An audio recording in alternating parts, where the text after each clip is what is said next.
Welcome, everyone, and welcome to Ashley and the Beer Caves podcast. I am Ashley, and yes, this is our garage.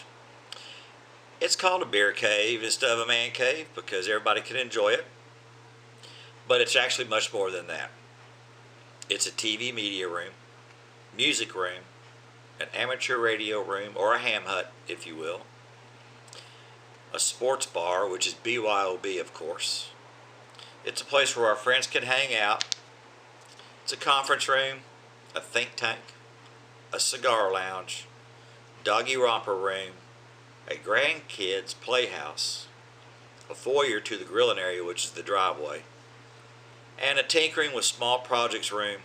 But more importantly, it's a den for me and my bride to sit, chat, watch TV, relax, and watch the world go by one car at a time.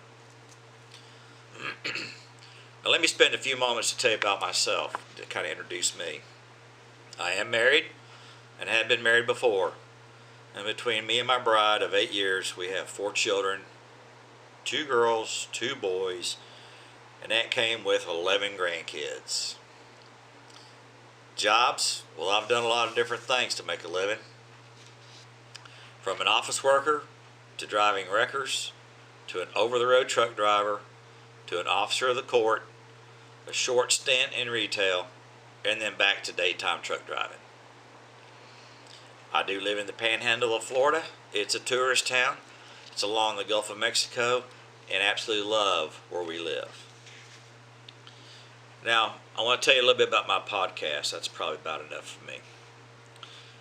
My podcast ideas are general topics, not political or religious, just many different topics and observations I have, and hopefully of interest and entertaining to all.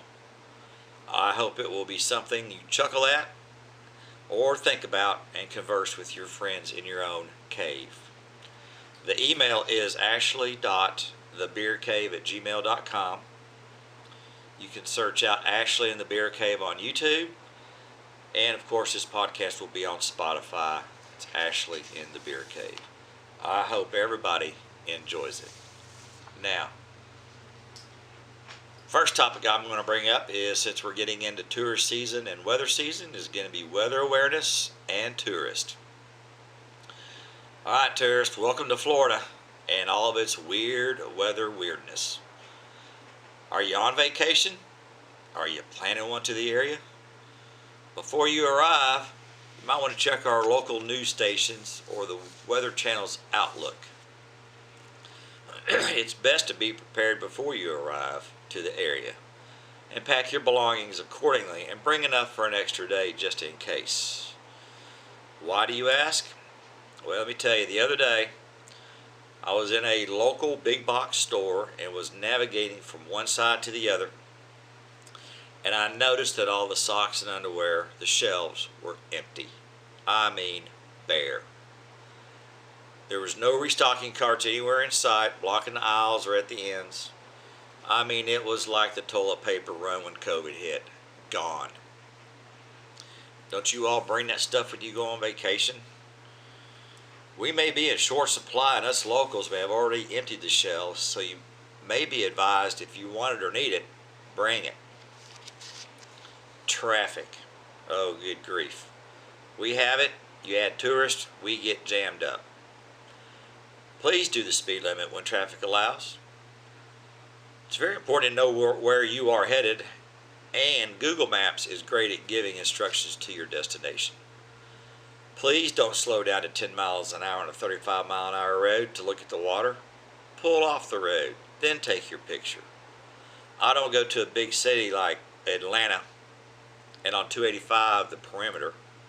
I don't slow down to barely nothing just to sightsee and look at the pretty tall buildings. It's a good way to get run over. Now, a little bit about storm events. We get heavy rain at times, straight line winds, water spouts that may seem like a tornado, and tornadoes. Us locals know what to keep on hand when a storm is approaching, because tree limbs are not your friends. They can take your power out in a snap. Here in the cave, we have lots of assorted canned goods. 4 cases of water in the closet so the light won't get to the plastic deteriorated. And our freezers are generally full. We have plenty of charcoal and an extra propane jug at the ready. The generator is gassed up with stabilizer in the fuel system. We keep extra power strip and cables to keep tablets and phones charged up.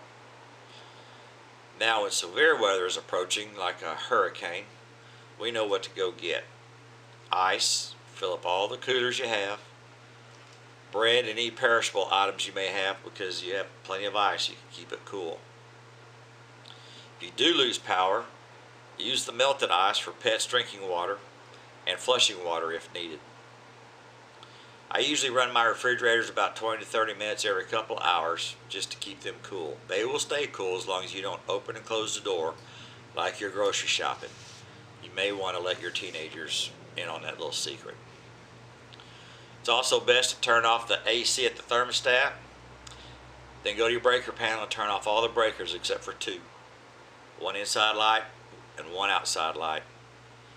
When your power is restored, the inside light will come on and let you know it's restored, and the outside light will let the power crews know that you have power. Never ever backfeed a generator through your house. It's dangerous and you can kill a lineman. Vacationers and out-of-towners, you might want to heed the warnings and consider going home. Don't hesitate, because it might be too late. The bridges get closed around here at 45-mile-an-hour sustained winds.